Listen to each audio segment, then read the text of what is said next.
All right, we got Jeff Jones from the Belleville News-Democrat, who's about ready to leave the MLB winter meetings in San Diego. Jeff, how you doing? Thanks for joining us. Give us a breakdown. What was it like this year? Yeah, it was a pretty interesting week of sort of watching the Cardinals have one goal and watching them chase it throughout the week, and the way that that kind of evolved, right? So, when a team is involved in one thing and not nine things over the course of a week, you get a pretty good sense of where it's headed, and it was really interesting to watch it change from. I felt like a trade was coming on Monday into Tuesday, and then by the time I think we were all about ready to go to dinner on Tuesday, it was pretty clear that it was headed in the free agent direction. All right, so let's start there, obviously, with really the only big move. Wilson Contreras, Cardinals signing him to a 5-year, $87.5 million deal. It's pending the physical, so I'm sure the Cardinals aren't commenting just yet on that. But just what do you think of that deal and that term? I'm guessing the Cardinals probably don't love the fact that they have to go 5 years, but it's what Yeah, it took to get the deal done. Yeah, I think that's right. I think that, toward the end, you're talking about the Cardinals and the Astros primarily being in this conversation and things being hung up right around 4 years. And it took that push to five to get it done. And I think that, if the Cardinals can get in those 5 years, if Wilson Contreras starts 100 games behind the plate in three of them, and then there's a split time sort of catcher DH type in the out years, they can probably live with that, and they would be content with that. I think, especially given kind of the cost of the other options in the market, and frankly the need to fill a hole in the middle of the lineup, he was a good fit for them. Is he the best player available? Was he the best fit? Maybe not, but with all things taken under consideration, I think he's pretty close to what they wanted to come out of this offseason with. So let's talk about potentially who was the best available player. And it's depending on how you look at it, but I thought it was Sean Murphy, the catcher for the Yeah. Athletics, about 2.5 years younger. Obviously, you'd have to make a trade there. So what have you heard about, because we've been reading reports that the ask was very high for the A's to trade Sean Murphy. So what have you heard or reported about what the Cardinals would have to have given up to get Sean Murphy? Yeah, Derek Gould's story last night in the Post-Dispatch reported that the A's ask was for Lars Nootbaar, for Brendan Donovan, and for Gordon Graceffo as a package for Sean Murphy, which is a lot, but is not totally, I think, unreasonable given the number of teams that are looking for catching, and given that Murphy is, remains the best player available, and also only is going to get paid about $3.5 million next year, his first of 3 years of arbitration, right? So there are a lot of things going in Murphy's favor. I will say I'm not totally convinced that everyone with the Cardinals saw Murphy as the preferred target. I think that there are definitely people in that room. I would count Ali Marmol among them, for instance, who were really in favor of Contreras. And I think that the meetings they had with Contreras over the last week or so and his reps about, look, Wilson Contreras can hit. Everyone knows Wilson Contreras can hit. The question is always going to be on the defensive side and more in terms of planning a game, calling a game, framing pitches. And I think in the conversations they had with them and sort of his commitment to not only improving in those areas, but kind of centering them on what he wants to be defensively, I think that was convincing to them. And I think, that among the decision makers, that maybe made them a little more comfortable. It made them more comfortable to stretch financially than to stretch in terms of player spend when you consider the ways that they sort of gelled with Contreras over those meetings. And I saw you tweet about this earlier today. I think this is very interesting about potentially who the Cardinals value of their prospects or big league players and then who other teams value. And I believe you tweeted the fact that, hey, the A's looking at Brendan Donovan Yep. and Lars Nootbaar. And I don't know if Dylan Carlson is untouchable, but you hear a lot of Nolan Gorman. So do you think other teams now at this point in their very young careers are valuing guys like Brendan Donovan, Lars Nootbaar, potentially more than a guy like Nolan Gorman, who was the big first-round pick a couple years ago out of high school? Yeah, and I think you're right that plays into a lot of it, right? With Gorman and with Carlson as well, guys that are high draft picks that establish themselves high up on prospect lists are guys that teams, fans, front offices get attached to because they know the name, and those are the guys who are kind of in headlines. Whereas Nootbaar had a really strong season last year, had a great second half, and when you look at his projectables and his batted ball data, that's a guy who teams are in love with because the way he hits the ball suggests that the numbers are going to come around. And establish him as an everyday outfielder. And this week, we heard the Cardinals say more than once that Lars Nootbaar is an everyday outfielder for them. And when we ask Ali about how do you align your outfielders, he says center field is wide open. Later in that same day, in conversation, Mo, just sort of casually naming his outfielders, goes, well, you have O'Neill, you have Newt, you have Carlson. And I asked him, is that how you see them, left, center, right? He said yes. And then I mentioned, well, okay, that's fine. Ollie saw it as wide open. And then we got the Mo answer, which is, well, he makes the lineup.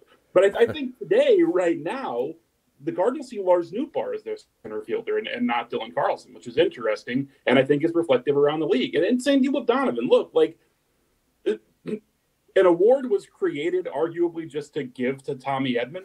And then Brendan Donovan won it, right? Like, I think there were some people that were fairly surprised that Donovan was the guy that took home that first ever utility gold glove. But at the same time, you know, he plays 6 positions and arguably 4 of them above average. That's valuable. And he gets on base. You know, maybe there's not a lot of pop in the bat, but if he's a guy who's going to hit, whether it's leadoff or hit 7th, 8th, 9th and get on base in front of guys, there's value in that. And I think that when you compare that to Gorman, who maybe is a super high ceiling guy and a guy who you can trust to have the pop, but if you give Nolan Gorman 600 at bats next year for your major league team, you're going to get 30 homers, but you also might get 235 strikeouts. And that's hard for teams to swallow at this point. So we have now 2 straight years of really historic shortstop classes, which the Cardinals passed on, obviously, last year. You have Tommy Edman.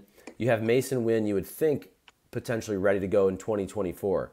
Do you think the Cardinals at all are interested? And obviously, Trey Turner's off the board, $300 million. Xander Bogaerts is off the board, whatever it was, $280 million. So you still have Correa, who's going to get a ton. Dansby Swanson is going to get probably a ton, not as much as Correa, but do you think the Cardinals? Right. Are the Cardinals in on any of those guys or shortstop at all, do you think? I don't, and I think that the way to look at it is if the trade for Murphy had happened, and knowing what we know now about the ask, right? So if that trade had happened and the Cardinals didn't have to flex a lot of financial muscle there and had to include, say, Brendan Donovan in that trade and lose a player from the roster in the middle infield, then maybe you look at the shortstop market. And maybe you think that Swanson is a guy who fits them at, you know, he's going to be the lowest price point of those 4.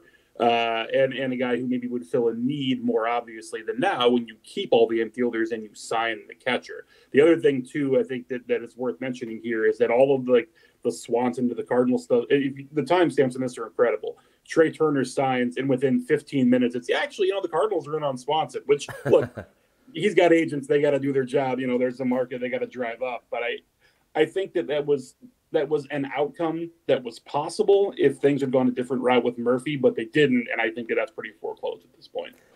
So do you think the Cardinals will do anything else significant offensively? If you're saying probably not with shortstop, we have seen some Brian Reynolds, maybe a lefty bat. It seems like the Cardinals, you know, they have a decent amount of lefty and switch bats, but they're not really middle of the order guys. You'd like to have one of those guys hitting lefty, I think, in the middle of the order. Any chance you think they go for a significant outfielder, not just a Corey Dickerson type?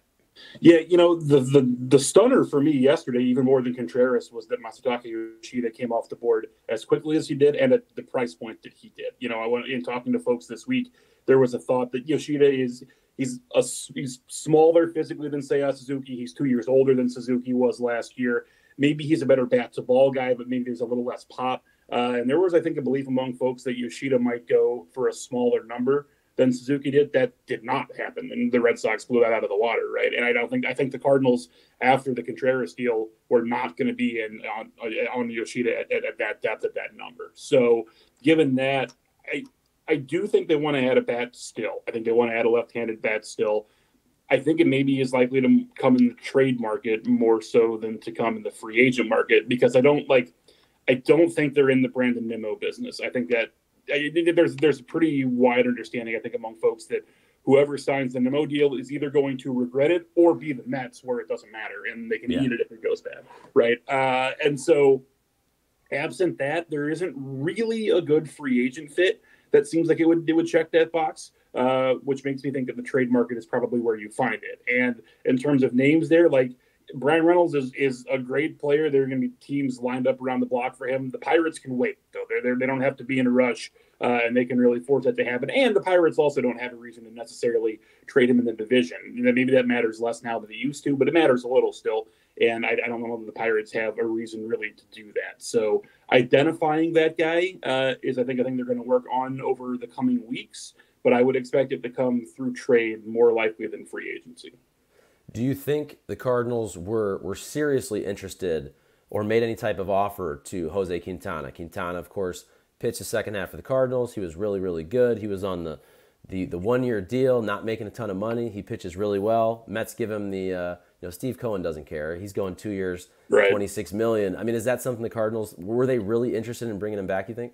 I guess the answer would have to be no, given for what he signed for, right? The fact that he signed kind of as early as he did and at that number, like it's a good number for him, but it's not crazy. Like it's not astronomical. And it's, again, it's 2 years and not 3 or 4. It's 13 per and not 15, 16, 18, right? It's not a crazy deal. So it seems to me that if the Cardinals were really interested in making that happen, they could have made that happen, or at least Quintana maybe would have waited a little longer to see if something else shook loose, if this is where he wanted to be and they thought they were going to make it happen. I think that, look, they have a lot of starters, and you can never have too much pitching is, of course, the mantra, but you can sort of have too much pitching, right? Like at some point, what is Dakota Hudson more useful for the Cardinals now as a 6-starter swingman or as a trade piece? Is Jake Woodford more useful for the Cardinals now as a 6-starter swingman or as a trade piece, right? You can kind of go down the line, especially in what they did sort of later in the day yesterday and also on Tuesday night and adding righties to that 40-man. By my count, they have like 9 guys on the 40-man roster who are right-handed relievers right now today. And, I made that comment to Mike Gersh yesterday, and he said, well, some of those guys think they're starters. And I was like, well, but they're not, though, right? Like, and you guys know that, and they really know that. So that, I think, is a surplus area where they're going to be able – I don't know. Look, teams do need pitching, right? Like, for whatever Cardinals fans think of Dakota Hudson – he can take the ball and make 30 starts, and teams do need that, which makes him valuable to some extent. How about the fact that we're obviously focused on 2023, but when you're talking about the starting rotation, besides Steven Matz, everybody else is in the final year of their deal. Waino's going to be his last year. We'll see if they bring back Miles Michaelis, but Jack Flaherty probably trending towards not coming back, I would think. Who knows with Jordan Montgomery. Do you think, is this also an off-season to use the whole arbitrage, John Mozeliak term, where maybe you flip a Flaherty or a Montgomery in a package to get a pitcher with years of control so that next offseason you're not filling 4 spots in the rotation? Right. Yeah, I mean, I did, and I do think that. The Cardinals have sort of tamped that down a little and have discouraged thought in that direction, so it doesn't appear to be the way that they're trending. But, I mean, I agree. That to me, and I've made this comment to folks throughout the winter, if I were king for a day and you gave me the keys, I think maybe you shop around Flaherty and Montgomery and see who the best bat is you could get for either of those 2 guys and then go into the market. Now, at the time, that was, to me, contingent on if Quintana is still available, you can do that, and then you backfill with Quintana or a similar guy. That's not an option now, so there would have to be, a similarly priced free agent starter that they like who could make that same sort of deal happen with. But yeah, I mean, to me, that is an area. It's weird. It's an area both of surplus and of lack, right? Because they have 1 starter under contract for 2024, and it's a guy who made 10 starts last year that weren't very good. So they have to figure that out at some point over the next 12 months. So if I put you on the spot right now, and not just this week or before the holidays, but before spring training, what do you think the Cardinals will actually do? What additions will they make? I think you're going to see a couple lefties, a bat and an arm, a bullpen arm in particular. The Cardinals do have guys who are left-handed who can pitch for them. How much can you count on Genesis Cabrera? How much can you count on Jojo Romero, who was really good for like 5 days and then not so good kind of for a couple of weeks? I think that Zach Thompson probably right now is their top lefty option in the bullpen, and I think they're comfortable with that, and they probably should be. But, a strikeout heavy lefty guy, sort of similar to what we saw them pick up both with the Double-A pitcher Zuniga, who they signed, and also with Wilking Rodriguez, who they got in Rule 5. A guy like that who's got maybe a tool, a pitch that they like, who they can futz around with a little bit and see if they can turn into a useful bullpen piece. That plus a better outfield bat than Corey Dickerson, who is also left-handed, is about what I would expect. So I'm happy to see that the Cubs are spending some money again. Cody Bellinger, Jameson Taillon. I think the Brewers are going to be good, but they're also in that in-between where they're trying to save money while still competing. You got to think that the Cardinals are going to be the favorite in the NL Central. But when you look at the Contreras move, you address catcher, you get potentially a 5-hole or a 6-hole hitter there. But I still look at this team, and you see what the Mets have done to replace, and the Phillies are spending money. And in your opinion, are they still on paper? I mean, have they closed the gap between, let's say, Dodgers, Phillies, Braves, Mets, or are they still kind of the kings of the Central? But, I mean, in the playoffs, they'll probably be underdogs against those teams. Yeah, I mean, I think of those teams, I guess they've closed the gap on the Dodgers only in as much as the Dodgers haven't done anything and have sort of stagnated, right, and have lost some talent. Otherwise, no. I mean, I think you're right that the Cardinals are far and away the best team in the Central, and whether or not that matters, in the postseason, who can say? I think that the National League as a whole is sort of a behemoth right now. But one thing to consider, and I wonder if this is the way the Cardinals look at it, is the West is going to beat themselves up by and large on the other side of the bracket, right? Like there is going to be some chew up coming through the postseason. In theory, if you're the Cardinals, are you examining it as, well, probably we only have to get through one of those West teams to win the pennant, as well as basically one of the East teams, one of the West teams, right? So you have to get through either the Mets or Phillies or Atlanta, and either the Padres or the Dodgers. So it's really hard to sew up like certainty for a pennant in the offseason, and it's doubly hard now that there are so many teams that are good and going for it in the National League. What's easy to do is relatively easy to do is to bring in some guys that make that more likely, right? The Cardinals have done that once. We'll see if they replicate it. Because if you remember earlier in the offseason, right after the season ended, the conversation was we need a catcher and we need a middle order bat, and those don't have to be the same guy. Now the conversation is, well, we got a catcher who's also a middle order bat. So, and sure, but that is a little bit of inching that bar down. And it makes you wonder, are the Cardinals content, or did circumstances play out in a way where if Contreras is going to be their biggest move, I'm sure he will be the biggest move, is that the only significant move? And that's what they kind of can't let happen to keep pace this winter. All right, so I've never been to the winter meetings. Give us kind of a breakdown. Any good stories? Any good Scott Boras-isms? You're in the coffee line. You have a funny story with an executive. What's going down there in San Diego? So the funniest thing that we got to see all week, MLB security maybe could be better. So the BDWA meeting, the meeting of all the writers took place in one of the hotel ballrooms early on Tuesday morning.